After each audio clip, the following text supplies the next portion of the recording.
Hello student, स्वागत है आपका कनावत एकेडमी के यूट्यूब चैनल पर। और हमने पिछली 3 क्लासों में बायोलॉजी के 8 चैप्टर को डिस्कस किया था और आज हमारी इस चैप्टर की लास्ट क्लास है और इसमें हम बायोलॉजी के 10th क्लास के 8 चैप्टर के अंदर जीव जनन कैसे करते हैं इसके आगे के क्वेश्चनों की चर्चा करेंगे। तो सबसे पहले सभी बच्चे वीडियो को लाइक करें, चैनल को सब्सक्राइब करें और बेल आइकन दबा दीजिए जिससे कि आपको आने वाली वीडियोज के नोटिफिकेशन मिलते रहें। तो स्टार्ट करते हैं हम अगले क्वेश्चनों की और बात करते हैं। हमने करीबन 35 क्वेश्चनों को पिछली वीडियोओं में कंप्लीट कर लिया है। सेकंड वीडियो का जो पार्ट था हमारा, उसमें हमने 35 क्वेश्चनों को कंप्लीट कर लिया था और आगे के कुछ क्वेश्चन आज की क्लास के और हैं। इसकी के साथ अपना ये चैप्टर क्या हो जाएगा कंप्लीट। इसके बाद अपन इसका अगला चैप्टर स्टार्ट करेंगे जो कि अगली क्लास में आपको मिलेगा। तो बात करते हैं क्वेश्चन की। क्वेश्चन हमें दे रखा है क्या कि वर्तिकाग्र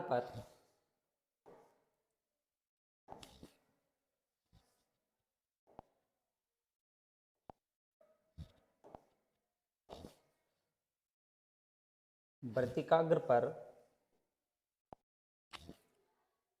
परागकणों के अंकुरण का नामांकित चित्र बनाइए। भाई सिर्फ चित्र बनाने के लिए हमसे पूछा गया है क्या कि जब हमने पिछली क्लास में पढ़ा था परागण के बारे में, हमने पिछली क्लास में चर्चा की थी और परागण हमने 2 प्रकार का पढ़ा था। एक था हमारा स्वपरागण और दूसरा था हमारा परपरागण, जिसमें एक फूल से परागकण दूसरे फूल पर या उसी पौधे के उसी फूल पर पहुंच रहे थे। इस प्रक्रिया को हमने बोल दिया था क्या, किसे हम परागण कहते हैं। तो परागकण परागकोश से कहाँ पर पहुंचने वाले हैं भाई, वर्तिकाग्र पर पहुंचने वाले हैं। ये है भाई हमारी वर्तिकाग्र। ये वाली जो संरचना है इसको हम कहते हैं क्या, वर्तिकाग्र, ये वर्तक। और परागकण किसी भी माध्यम से उड़कर इस जगह पर आने वाले हैं। ये रहे हमारे परागकण जिसे हम कहते हैं वर्तिका पर पहुंचने वाले हैं। ये हमारे परागकण है भाई, परागकण। ये परागकण हमारे इसी फूल से या इसी पौधे के किसी दूसरे फूल से किसी भी माध्यम से हवा में उड़कर जल के द्वारा या कीटों के द्वारा या किसी जीव जंतुओं के द्वारा यहाँ तक आएंगे और परागकण इस वर्तिका पर पहुँचेंगे। वर्तिका के बाद फिर अंदर परागकण चलना क्या करेंगे, शुरू करेंगे। तो ये वर्तिका पर पहुँचेंगे जिसमें एक पराग नली का क्या होगा, इसके अंदर निर्माण होगा। तो ये है हमारी पराग नली जो परागकणों को लेकर जाने वाली है भाई, पराग नलिका, जिसे हम बोल देते हैं क्या, पराग नलिका। और ये पराग नलिका पराग कणों को ले जाकर छोड़ने वाली है कहाँ पर, इस अंडाशय वाले भाग में, इस अंडाशय के अंदर ये भेजने वाली है। इसे हम कहते हैं क्या, अंडाशय, अंडाशय। और फिर इसके अंदर निर्माण होने वाला है किसका, भ्रूण कोश का। ये अंडाणु सेल और ध्रुवीय केंद्रक और जिस भाग को अपन बोलते हैं इसको चलेगा। तो ये था हमारा डायग्राम क्या कि परागकण वर्तिकाग्र पर पहुंचने का जो उनके अंकुरण का है उसका नामांकित चित्र बनाइए। तो भाई सब लोग अच्छे से इस चित्र को एक बार क्या करेंगे, प्रैक्टिस करेंगे। दूसरा चित्र हमें दे रखा है एक फूल की, एक पुष्प की अनदैर कार्ड का नामांकित चित्र बनाइए। भाई फूल कोई सा भी हो, नाम देकर नहीं पूछा गया है कि इसी जाति के पौधे का फूल का डायग्राम हमें बनाना है। एक डायग्राम हमें फिलहाल दे रखा है, इसमें हमें फूल के कुछ भागों के नाम लिखने होते हैं। जैसे कि सबसे पहले फूल के इस डंठल की बात करें, ये रहा, ये फूल का क्या है, डंठल है भाई। इस डंठल से कुछ ग्रीन कलर की कुछ संरचनाएं बाहर निकलती हैं, ये रहे, ये ग्रीन कलर की संरचनाएं बाहर निकलती हैं जिन्हें हम कह देते हैं क्या, बाह्यदल। ये इधर भी हैं, इधर भी हैं, ठीक है। ग्रीन ग्रीन कलर की जो संरचना डंठल के पास में है लगी रहती है उन्हें हम क्या कह देते हैं, बाह्यदल। बाह्य दल के बाद फिर कलरफुल संरचनाएं इसके अंदर दिखाई देती हैं फूल के अंदर, जिन्हें हम दे देते हैं क्या, दल, या इन्हें हम कह देते हैं पंखुड़ी। ठीक है, पंखुड़ी वाला भाग बोल देते हैं। फिर फूल के अंदर जैसे ही इन पंखुड़ियों को अलग कर दिया जाए तो फूल के अंदर हमें कुछ लंबी लंबी ऐसी संरचना दिखाई देती हैं। इन संरचनाओं को हम कह देते हैं क्या, तंतु। और यहाँ देखने को मिलते हैं हमें क्या, परागकोश। ये रहे हमारे परागकोश, इसी के अंदर भरे रहते हैं। इस परागकोश के अंदर क्या, पराग कण, परागण। तो इसी के अंदर प्रक्रिया होने वाली है क्या, परागण की, जो पराग कणों को कहाँ तक पहुंचाएंगे भाई, वर्तिकाग्र तक। तो यहाँ से पराग कणों का यहाँ तक आना, ये है हमारी स्वपरागण की क्रिया। ये पराग कण यहाँ से उड़कर यहाँ तक आ गए। हवा के माध्यम से भी आ सकते हैं, कीटों के माध्यम से भी आ सकते हैं, जल के माध्यम से भी आते हैं, किसी भी जीव जंतु के माध्यम से भी यहाँ तक पहुँच सकते हैं। और जैसे ही यहाँ पर परागकण आएंगे, यहाँ पर परागकणों का हो जाएगा क्या, अंकुरण। फिर ये परागकण पराग नलिका के माध्यम से चलना स्टार्ट करेंगे किधर की ओर, अंडाशय की ओर, जिसमें एक पराग नलिका निर्माण होगा। तो ये वाला भाग हमारा जो है ना वो कहलाता है क्या, अंडाशय। यहाँ पर परागकण पहुँचेंगे और अपना काम करेंगे, तब जाके इस फूल से काय का निर्माण होगा, फल का निर्माण होगा। इनके भागों के नाम है, इसे हम कहते हैं वर्तिकाग्र, और ये कहलाती है हमारी क्या, वर्तिका। ये दोनों को, अंडाशय को और इसको मिला के हम बोल देते हैं क्या, ये इसका स्त्री केसर वाला भाग कहलाता है। और जिसमें हम परागकोश को और तंतु को मिला के इसका कह देते हैं क्या, पुंकेसर। तो ये वाला भाग इस फूल का कहलाता है क्या, पुंकेसर। बस इतने से डायग्राम, इस डायग्राम के अंदर इतने से नाम आपको लिखने होते हैं। तो क्वेश्चन आपसे पूछा जाता है एग्जाम में क्या, पुष्प की अनुदैर्घ्य काट का नामक के चित्र बनाइए। ठीक है, अगला क्वेश्चन, अगला क्वेश्चन हमें दे रखा है क्या, शुक्राशय और प्रोस्टेट ग्रंथि के बारे में दे रखा है कि शुक्राशय एवं प्रोस्टेट ग्रंथि की क्या भूमिका है। भाई ये ग्रंथियां जो है ना, ये नर में पाई जाती हैं। भाई शुक्राशय और प्रोस्टेट जो ग्रंथियां हैं वो नर में पाई जाती हैं, यानी बोले तो मानव में, मानव शरीर के अंदर पाई जाने वाली ग्रंथियां हैं। और मानव में भी किसके अंदर, मेल के अंदर पाई जाने वाली ग्रंथियां हैं। कौन कौन सी, शुक्राशय और प्रोस्टेट ग्रंथि। तो इनकी बात करते हैं अपन के, शुक्राशय और ये प्रोस्टेट ग्रंथियां जो है ना, तो इनसे हार्मोन निकलेंगे। भाई प्रोस्टेट ग्रंथि से भी क्या निकलेंगे, हार्मोन। प्रोस्टेट ग्रंथि, इससे भी क्या निकलेंगे भाई, हार्मोन। ठीक है, प्रोस्टेट ग्रंथि और शुक्राशय नर के अंदर पाई जाने वाली ग्रंथि होती है। और इनसे जो स्त्राव निकलता है, इनका जो सीक्रेशन या इनसे जो पदार्थ निकलता है, किससे, इन ग्रंथियों से। ये जो पदार्थ है ना, वो पदार्थ शुक्राणुओं को, स्पर्म को क्या प्रदान करता है, पोषण प्रदान करता है। भाई किसे पोषण प्रदान करेगा, शुक्राणुओं को पोषण प्रदान करता है। और इसी के माध्यम से, इसी पदार्थ के माध्यम से शुक्राणु मादा जनन तंत्र के अंदर क्या होते हैं, स्थानांतरित होते हैं। आसानी से एक स्थान से दूसरे स्थान पर पहुंचते हैं। भाई किसके माध्यम से, इन ग्रंथियों से निकलने वाला जो स्त्राव होता है। तो यही इनका काम है कि शुक्राशय एवं प्रोस्टेट ग्रंथि नर में पाई जाने वाली ग्रंथियां होती हैं, और इनका जो स्त्राव है या जो पदार्थ है वो शुक्राणुओं को पोषण प्रदान करता है। और प्रोस्टेट ग्रंथि भी एक द्रव स्त्रावित करती है। इसी स्त्राव के माध्यम से शुक्राणु मादा जनन तंत्र में स्थानांतरित होते हैं। अतः ये जनन की क्रिया के लिए बहुत महत्वपूर्ण ग्रंथियां हैं। यस, तो मानव जनन के अंदर काम करने वाली मेन महत्वपूर्ण ग्रंथियां कौन कौन सी थी, अपनी शुक्राशय और प्रोस्टेट ग्रंथि। ठीक है भाई, बात करते हैं अगले क्वेश्चन की। अगला क्वेश्चन हमें दे रखा है कि शुक्राशय तथा प्रोस्टेट ग्रंथि की क्या भूमिका है। यस, क्वेश्चन हमारा ये हो चुका है। अगला क्वेश्चन, जन्म नियंत्रण की कोई दो शल्य क्रिया विधियों के नाम बताइए। भाई बर्थ कंट्रोल करने के लिए, जनसंख्या को नियंत्रित करने के लिए, जिससे कि जन्म पर काबू पाया जा सके, इसके लिए कोई दो शल्य क्रिया, ऐसे कोई ऑपरेशन वाली दो विधियों के नाम बताइए, जिससे कि हम जन्म दर को क्या कर सकते हैं, नियंत्रित कर सकते हैं। तो ऐसी दो विधियां हैं हमारे पास, जिसमें हम एक को बोल देते हैं पुरुष नसबंदी और एक को बोल देते हैं महिला नसबंदी।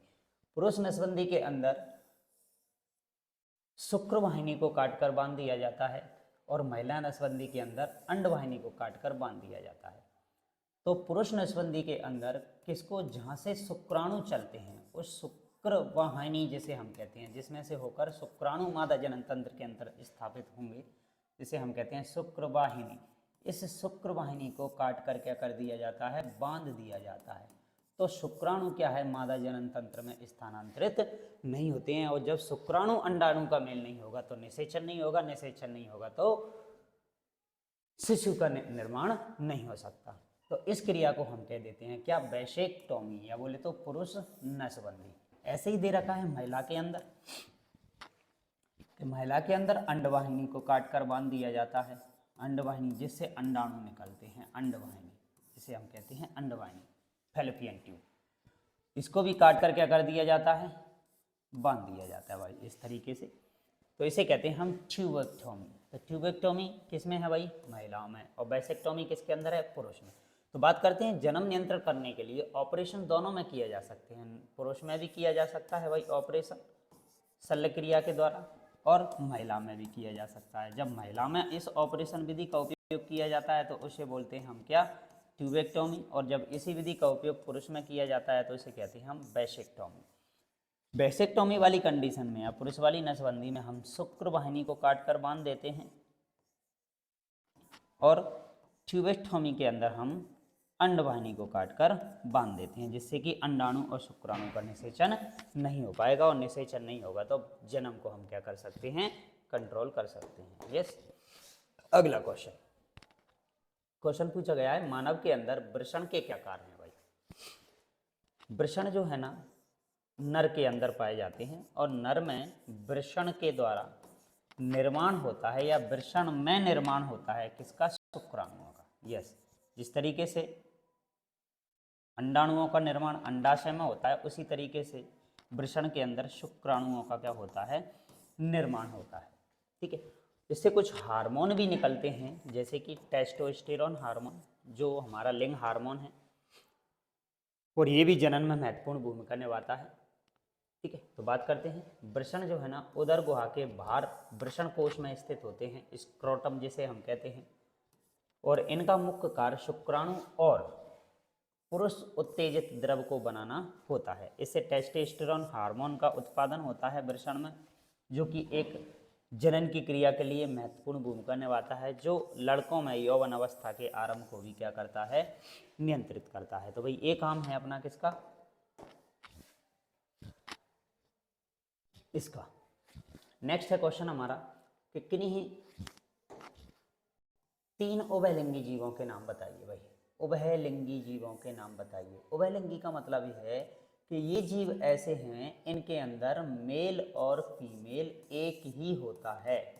ऐसे जीव जंतु जिनके अंदर मेल और फीमेल एक ही होता है, मेल फीमेल अलग अलग नहीं होते हैं, एक ही जीव के अंदर मेल और फीमेल पाया जाता है। उन जीव जंतुओं को हम क्या कह देते हैं, उभयलिंगी जीव कह देते हैं। जैसे कि हमारे पास सबसे पहले दे रखा है क्या, फीताकृमि, दूसरा है हमारा केंचुआ, और तीसरा है हमारा स्टारफिश। कोई भी दो उभयलिंगी जीवों के नाम आप याद रख सकते हो, एग्जाम में पूछे जाते हैं कोई 2 उभयलिंगी जीवों के नाम बताइए, तो 2 हैं हमारे पास, एक है फीताकृमि और एक है केंचुआ और एक है स्टारफिश। ठीक है, याद रख सकते हैं आप। अगला क्वेश्चन दे रखा है हमें क्या, कि गर्भ निरोधन की विभिन्न विधियों के नाम बताइए। भाई गर्भ की रोकथाम करने के लिए ऐसी कौन कौन सी विधियां हैं जिनके माध्यम से हम गर्भ निरोधन को अपना सकते हैं। तो गर्भ निरोधन करने के लिए विभिन्न विधियां प्रचलित हैं। कि सबसे पहले हम बात करें कि गर्भ निरोधन का एक तरीका यांत्रिक अवरोध है, जिसमें शुक्राणु को अंडकोशिका तक पहुंचने नहीं दिया जाता है। मतलब शुक्राणु और अंडाणुओं के मार्ग को क्या कर दिया जाता है, अब अवरुद्ध कर दिया जाता है, जिसमें हम इसके लिए कंडोम का उपयोग कर सकते हैं। दूसरा पॉइंट है कि शरीर में हार्मोन संतुलन के परिवर्तन से भी निषेचन नहीं हो पाता है, इससे दवाएं गोलियों के रूप में भी ली जा सकती हैं। तो कुछ गर्भ निरोधन को कंट्रोल करने के लिए कुछ रासायनिक पदार्थ भी होती हैं जिनको हम टैबलेट या गोली के रूप में शरीर में प्रवेश करते हैं। इनके अंदर कुछ नहीं है, कुछ हार्मोन ही कुछ दवाइयों के अंदर पाए जाते हैं, और ये हार्मोन शरीर में पहुंचकर शुक्राणु और अंडाणुओं के निर्माण को या उनके मिलने की क्रिया को क्या कर देते हैं, अवरुद्ध, और मिलने की क्रिया अवरुद्ध हो जाएगी तो गर्भधारण भी नहीं होगा। दूसरा, गर्भधारण रोकने के लिए कुछ लूप या कॉपर टी, कुछ धातु की, कुछ मेटल के बनी हुए उपकरणों का भी उपयोग किया जाता है जो कि शुक्राणु और अंडाणु के मिलने को रोक देते हैं। दूसरी बात करें कि पुरुषों के अंदर कुछ शल्य क्रिया द्वारा शुक्रवाहिनी को काटकर बांध दिया जाता है, जिसे हमने बोला था क्या, वैसेक्टोमी, जिसे हम पुरुष नसबंदी कहते हैं, जिससे भी गर्भधारण नहीं हो पाएगा। या फिर हम इसी तरीके का उपयोग कर सकते हैं महिलाओं में, कि महिलाओं के अंदर अंडवाहिनी या फैलोपियन नलिका को अवरुद्ध कर दिया जाए, जिससे अंडा गर्भाशय तक ही ना पहुंच पाए। तो उस कंडीशन में हमने बोला था उसको हम क्या बोल रहे थे, ट्यूबेक्टोमी, सॉरी। और पुरुष के अंदर यदि इसको बांध दिया जाए तो इसे हम बोल रहे थे क्या, वैसेक्टोमी। ठीक, तो ये कुछ पॉइंट थे जो गर्भ निरोधन की विधियों को लिए क्या होते हैं, आवश्यक। अगला क्वेश्चन, गर्भ निरोधक युक्तियां अपनाने के कारण क्या क्या हो सकते हैं। ऐसे बहुत सारे कारण हैं कि गर्भ निरोधक युक्तियां अपनाने की वजह से। तो सबसे पहले कारणों की बात करें अपन, कि यौन रोगों से सुरक्षा के लिए भी हम गर्भ निरोधक युक्तियों को अपनाते हैं। कुछ भयंकरी बीमारियां जो होती हैं, यौन रोग जिन्हें हम बोलते हैं, जिन्हें हम एसटीडी भी बोलते हैं, एसटीडी सेक्सुअल ट्रांसमिटेड डिजीज भी जिन्हें बोलते हैं, यौन संक्रमित रोग कहते हैं, तो उनसे बचने के लिए भी हम गर्भ निरोधक युक्तियों का सहारा लेते हैं। दूसरा पॉइंट है कि बढ़ती हुई जनसंख्या को कंट्रोल करने के लिए भी हम गर्भ निरोधक युक्तियों को अपनाते हैं। तीसरा पॉइंट है कि महिलाओं के शारीरिक व मानसिक स्वास्थ्य को बेहतर रखने के लिए भी गर्भ निरोधक युक्तियां अपनानी पड़ती हैं। और अगला है, अनचाहे गर्भधारण से बचने के लिए भी हमें गर्भ निरोधक युक्तियों को अपनाना पड़ता है। तो ये थी हमारी गर्भ निरोधक युक्तियों को अपनाने के क्या क्या कारण हो सकते हैं। तो बिल्कुल आप गर्भ निरोधक युक्तियों को अपनाने के यौन रोगों से सुरक्षा के लिए, बढ़ती हुई जनसंख्या पर कंट्रोल करने के लिए, और महिला के शारीरिक व मानसिक स्वास्थ्य को ठीक रखने के लिए, और अनचाहे गर्भधारण से बचने के लिए भी हम गर्भ निरोधक युक्तियों का उपयोग करते हैं। क्लियर। तो ये थे हमारी आज की क्लास के क्वेश्चन, जिसमें हमने अभी तक की जो क्लासें आपको ली गई हैं, उन क्लासों में हमने बायोलॉजी के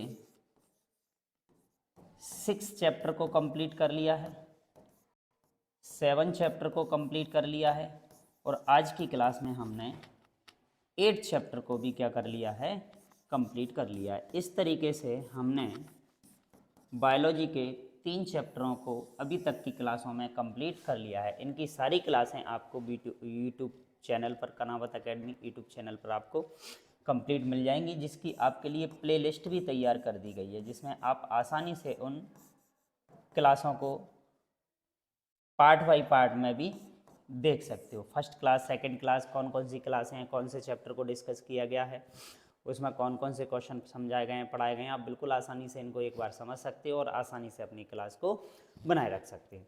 तो 6 चैप्टर हमने कंप्लीट कर लिए हैं। अब आगे आने वाली क्लास के अंदर हम 9 चैप्टर को स्टार्ट करेंगे, और उसकी क्लासों को आपको चैनल पर दिया जाएगा। ठीक है, तो बात करते हैं हम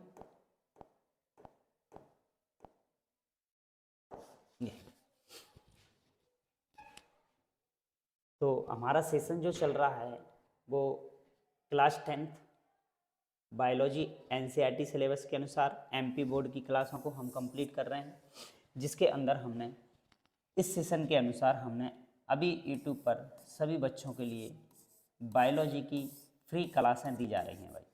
तो सभी लोग अपने लेवल से इन क्लासों को देखें, और अपने जो मोस्ट इम्पोर्टेंट क्वेश्चन जो प्रीवियस एग्जाम में आपसे पूछे गए हैं, उन्हीं क्वेश्चनों को आपसे बार बार डिस्कस किया जा रहा है।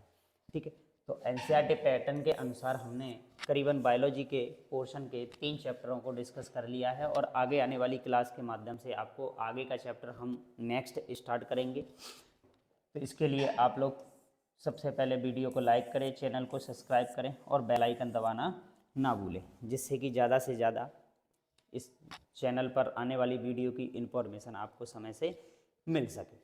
मिलते हैं आपसे अगली क्लास में, जब तक के लिए